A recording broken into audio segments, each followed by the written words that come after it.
ચલો આપણે બધા વેલકમ કરીએ. સરનો રેન્ક 83 છે પ્લાનિંગ આસિસ્ટન્ટમાં. ડીવી કરાવવા આવેલા હતા. છોકરાઓની બહુ ડિમાન્ડ છે કે બોલાવો અંદર. વીજીસી પાસ આઉટ છે.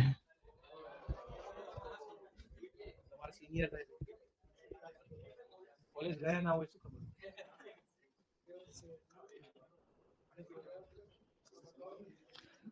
કેમ છો બધા? મજામાં? કેવી તૈયારી ચાલે? સિનિયર સર્વે ચાલે છે? મારું નામ ચૌહાણ જયદીપ છે. મેં મારું બેચલર ઓફ એન્જિનિયરિંગ વિશ્વકર્મા કોલેજમાંથી 2022માં પાસ આઉટ કર્યું. ત્યારબાદ તૈયારી ચાલુ કરી દીધી. તરત જ મેં ક્લાસીસ કર્યા. અહીંયા તમારી જેમ બધે બેસતો હતો. અને અહીંયા ખૂણામાં છો, પાછળ જે બેન્ચ ખાલી છે ને એ જ તે. એ બેન્ચ જ અમારી બાંધેલી, અહીંયા જ બેસતા હતા. પછી તૈયારી ચાલુ રાખી. પેલા સર્વપ્રથમ તો મેં ઇરિગેશન 100 આપી, જેમાં બહુ મોટો ગેપ પડી ગયો મારે. પછી મેં તૈયારીમાં આગળ ધીમે ધીમે ક્લાસીસ પૈતા અને પછી મને ખબર પડી કે શોર્ટ નોટ બનાવવી વધારે જરૂરી છે. કલ્પિત સરે કીધું, અક્ષય સરે કીધું કે આગળ તૈયારી કરવી હોય તો શોર્ટ નોટ ઉપર વધારે ફોકસ કરો. પછી ધીમે ધીમે શોર્ટ નોટ્સ બનાવવાનું ચાલુ કરી. આરએમબી આવી. પછી આરએમબીમાં શોર્ટ નોટ ઓલમોસ્ટ મારી બધી થઈ ગઈ હતી, પણ એમાં તો બી 2 માર્ક માટે રહી ગયો ઇન્ટરવ્યુ માટે. અને પછી કમ્પ્લીટ શોર્ટ નોટ બની ગઈ. પછી બધા એમસીક્યુ લગાવી દીધા. બધા એમસીક્યુ જેટલા બુક્સ હતી બધી સોલ્વ કરી દીધી.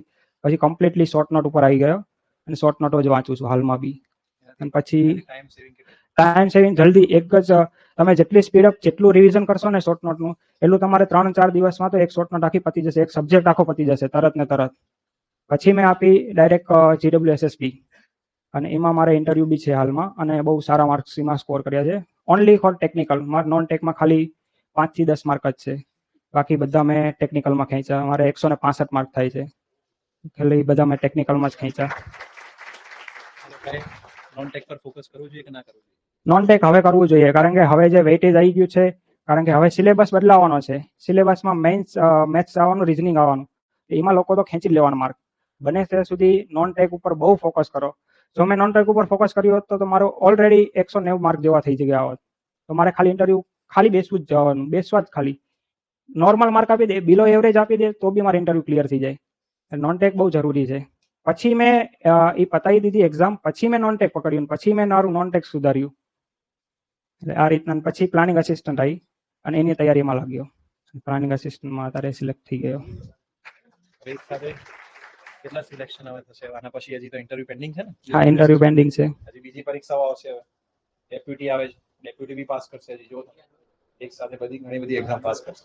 બીજું જોડે પેલા બધા ફ્રેન્ડ્સ હતા ક્લાસમાં? હા, અમે બધા વીજીસી અમારું આખું ગ્રુપ હતું. અહીંયા બધા વીજીસી વાળા જ બધા બેસતા હતા. આખું ગ્રુપ હતું. અમારા 6-7 ભાઈબંધો હતા. બાકી લોકોના અમુક લોકોના પ્લેસમેન્ટ થઈ ગયા હતા કોલેજ થ્રુ, એટલે એ લોકો જતા રહ્યા હતા. અમે 4 જણા તૈયારીમાં હતા અને અત્યારે 4 સિલેક્ટેડ છે મારી જોડે બધા.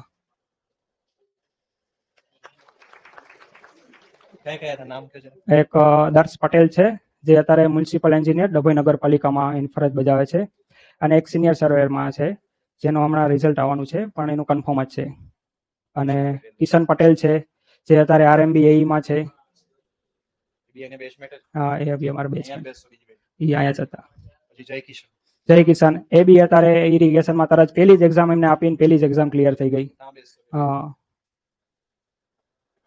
બહુ સવાલ પૂછતો. એનું પણ બહુ સારું ટેકનિકલ. એ સવાલ પૂછતું હતો ને એમાં સવાલ ઉપરથી બી ખાસા લોકો સવાલ એક્ઝામમાં આવી જતા, રિલેટ કરતા ટોપિક. જય કિશનનું એક સારું હતું, ટોપિક બહુ પૂછતો હોય, સવાલો બહુ પૂછતો, એટલે એ સર ડેપ્થમાં લઈ જતા હતા. એનાથી વધારે ટોપિક ક્લિયર થતો, એટલે એના લીધે બીજા લોકોને બી ટોપિક ક્લિયર થતો. ઉજ્જવલ તો થોડા ઓછા સવાલ પૂછે. પેલો જય કિશન હતો, એ તો એક લાઈન પર સવાલ પૂછે. એના લીધે ટોપિક એક દિવસમાં પતતો હોય તો 2 દિવસે પતતો. અજય કે ક્વેશ્ચન પૂછે? પ્રિપેરેશન દરમિયાન તમે તમારી ક્લાસ નોટ અને પછી તમે શોર્ટ નોટ્સ જો પ્રિફર કોઈને ના ગમતી હોય, કોઈને ક્લાસ નોટમાંથી વાંચવું ગમતું હોય, બને ત્યાં સુધી શોર્ટ નોટ્સ પર ટ્રાય કરો અને એના ઉપર વધારે ફોકસ રાખો. શોર્ટ નોટ્સથી તમારે ઘણો ફેર પડશે. ડ્રાસ્ટિકલી તમારો ચેન્જ આવી જશે એક્ઝામમાં. એક ક્વેશ્ચન કઈ તમારે પૂછવા હોય? પ્લાનિંગમાં 156. કેટલામાંથી ભાઈ ખબર છે? પ્લાન પેપર પેટર્ન જરા પ્લાનિંગની તો પેટર્ન આપણે પાર્ટ એ પાર્ટ બી માં હતું. પાર્ટ એ 60 માર્કનું અને રીઝનિંગ ને મેથ્સ હતું, અને પાર્ટ બી માં નોન ટેક અને ટેક બંને ભેગા એ 150 માર્કનું હતું, અને કમ્બાઇનલી બને, અને દરેકનું જે વેઇટેજ બને એ બી અલગ અલગ બને. દરેકમાં જે નોર્મલાઇઝેશન થાય એ પાર્ટ એ નું અલગ થાય, પાર્ટ બી નું બી અલગ થાય, કમ્બાઇનલી માર્ક બને છે. ક્વેશ્ચન બીજો કઈ?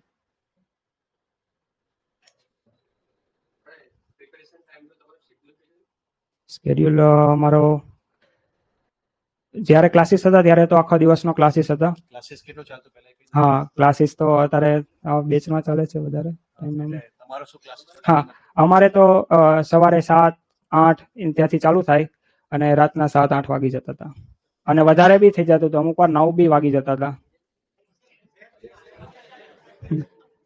એટલું તો ઇનફ છે, એટલું તો જોઈએ. તમે સિવિલ વાળા છો, એટલું તો કરી શકો. એન્જિનિયર્સ કહેવાય તમે લોકો તો.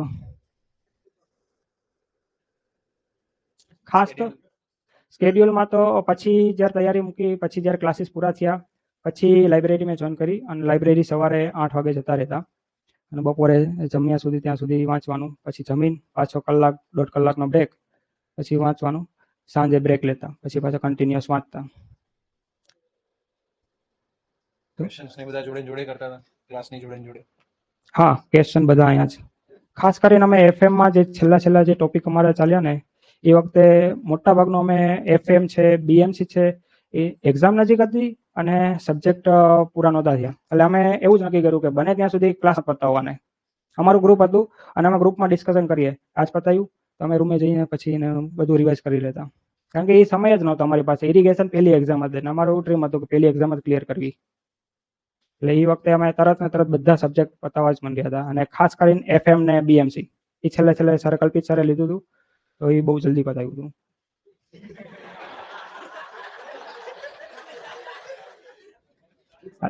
સરની સ્પીડ પણ સરની સાથે જે મજા આવતી હતી ને, કારણ કે એ રિલેટ કરતા હતા, કોઈ બી ટોપિક હોય ને એ તરત રિલેટ કરતા હતા.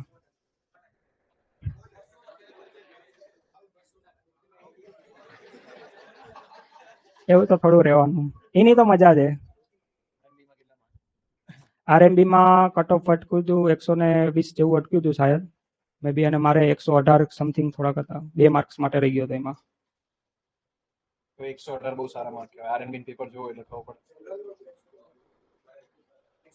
ઓલ ઓવર જે કટ ઓફ બને પ્રિલિમ્સ પહેલા એમાં.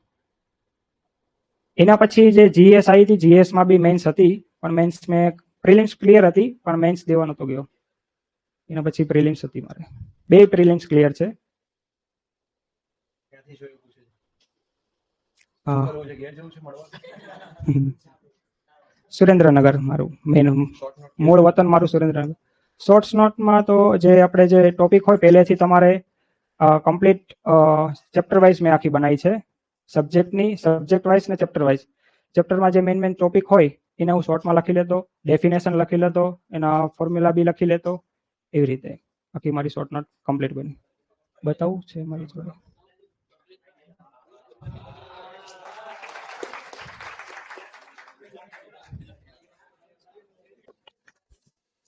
આ મારી સર્વેની શોર્ટ નોટ છે. આ મારું પહેલું ચેપ્ટર જે આપણે ઇન્ટ્રોડક્શન સર્ચ ચલાવે ને.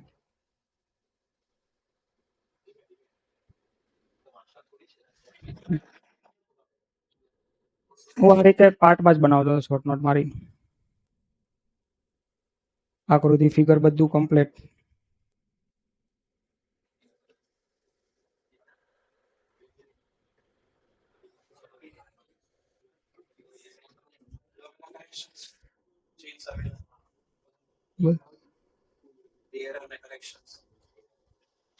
પછી કોઈ ટોપિક એવો લાગે કે ભાઈ આ આપણે ડાયરેક્ટ એમસીક્યુ છે કે કોઈ છે, તો આ રીતે ડાયરેક્ટ નોટ કરી લેતો તો ભાઈ આ તો વાંચવાનો જ.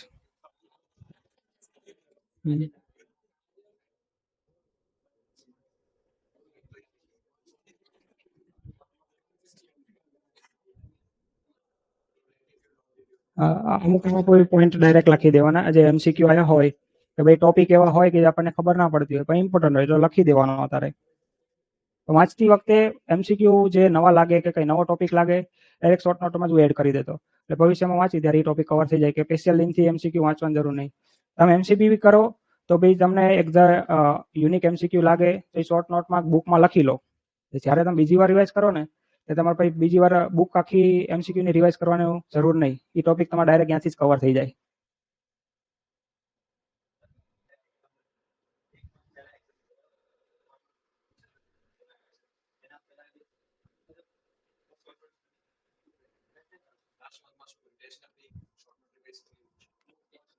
લાસ્ટમાં હું છે ને જે આપણે અહીંયા એક્ઝામ એકેડમી જે કન્ડક્ટ કરે છે મોક ટેસ્ટ એ આપું. બાકી હું એમસીક્યુ વધારે નહીં કરું. છેલ્લે તો હું શોર્ટ નોટ્સ પ્રિફર કરું વધારે. રીડિંગ જ કરે. અને છેલ્લે એક્ઝામના આગલા દિવસે અમે ચીલ કરતા, કાંઈ જ નહીં, કોઈ જ વાંચવાનું નહીં. લોડ ખાલી ખોટો વધારે લેવાનો જ નહીં.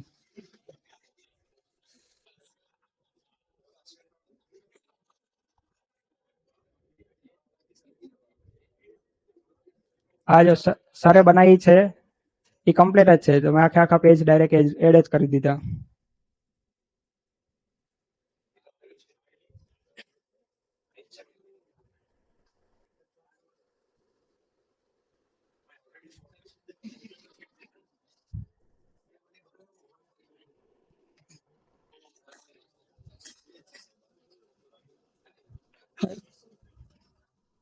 આવી ફિગર આપણાથી ના બને, એટલે સરે બનાવેલું કમ્પ્લીટ આપેલું છે એટલે ડાયરેક્ટ એડ જ કરી દેવાનું.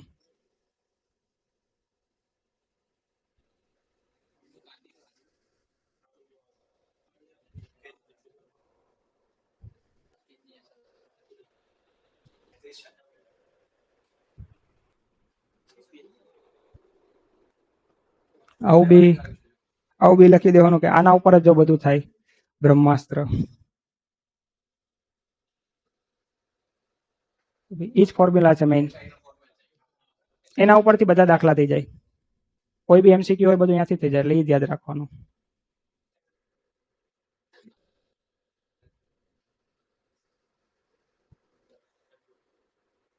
નાની મોટી ફિગર બી જે આવે કે જેમાં છે ને વિઝ્યુઅલ વધારે આપણને ખ્યાલ આવી જાય, તો એ બી દોરી લેવાની.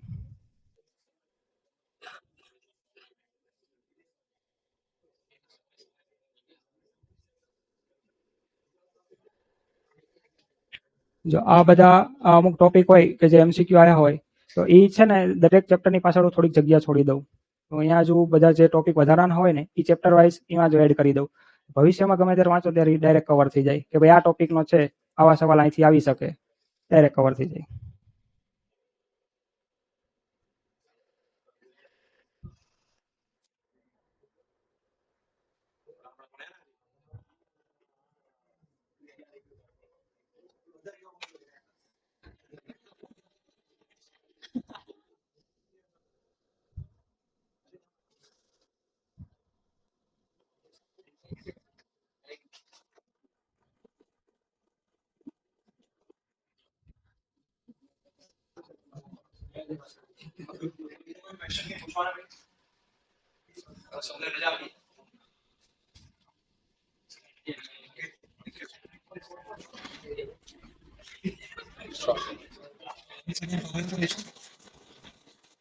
ऑनलाइन वाला भी देख